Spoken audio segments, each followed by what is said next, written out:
The technical answer on Bitcoins is that Bitcoins is a remarkable cryptographic achievement. And the ability to create something which is not duplicable in the digital world has enormous value. And hard. Very hard, but it's incredibly useful for many, many computer applications. So without commenting on whether the Bitcoins will get regulated, because you're the expert, not, and you guys are the expert, not me, the Bitcoin architecture, literally the ability of having these ledgers that can't be replicated, is an amazing advance, and lots of people will build businesses on top of that. The Snowden revelations did a real number on our relations with a whole bunch of countries. Think about Germany, Germany, for example. And Cheryl and I have been spending lots of time dealing with the consequences and the perception of American NSA activities and so forth. And this is a good example of what will happen in the future, because countries aren't going to stop spying on each other. And no one quite knows how to solve this problem. An example is a couple weeks ago, Angela Merkel indicated that she would be in favor of actually having data localization within Germany, which sounds like a great political thing, but it's one, not workable, two, it breaks the internet, and is a very bad idea for the German citizens. We're facing similar issues for both companies. And for citizens all over the world. We're facing similar issues in Brazil for both companies and so forth. So I don't think we've quite figured out all the consequences of that on a government sense. You ultimately have to say to citizens, we will keep your information private.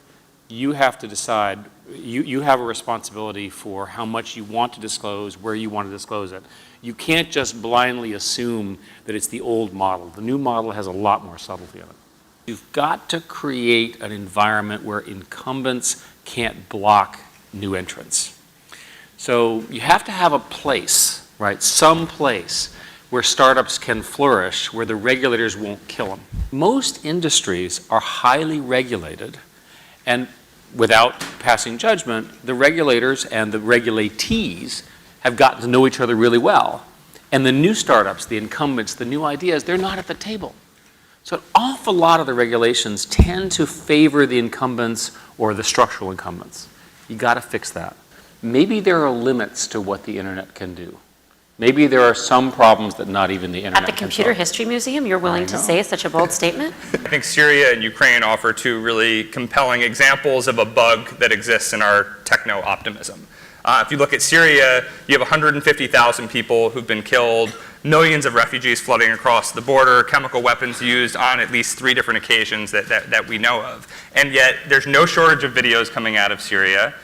Each one of those videos is more horrific than the one that came before it. The government is setting up checkpoints to look at people's phones and see what exists on their various profiles. In the 1980s, women were getting 35 to 37% of the computer science degrees.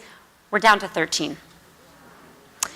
If you believe this is important, if you believe the wage gap matters, if you understand that technology jobs are so important to future employment and they're better paid, you have to worry about equality, you have to worry about the wage gap increasing. There's a lot to worry about with women not being in computer science. This is a real national crisis for America, and there are plenty of fields where they have figured this out. A classic example is in biology, where a majority of scientists are now women. So it is possible to do this. We've got to come up with a consensus of how we're going to guide this. We need the IQ, we need the talent. We're still fighting the wars the old way rather than the new way. So all of our interventions seem to basically involve trying to deal with the citizens. What's the best thing that you can do for the citizens? Empower them. One of the things that the internet can do is can empower individuals. The natural strengths of the society can come out. Why don't we build those wireless networks?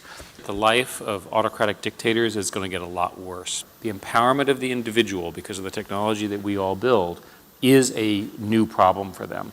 They can't shut the internet down completely. If you do that, the middle class assumes you're really scared and picks the other side. We talk about this in the book. So the reality is you have to work with the internet, which means your citizens are going to get empowered. It's a race between the good guys and the bad guys. In a situation where the technology can be militarized and used to really hurt people, the technology can allow for scale and damage. Right? And there are a number of possible scenarios there. And I worry about that. I worry that that's a race and that we don't fully understand some of the platforms and implications of things that we might be doing that might empower evil people. The second one is the jobs question.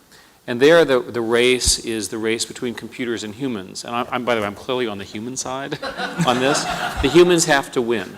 And the reason the humans have to win is that the things that are uniquely human, judgment, creativity, and so forth, have to shine while many of these infrastructures are getting built. And the human systems to deal with human failings, governments, and so forth, have to be updated. And I worry that it's not happening fast enough.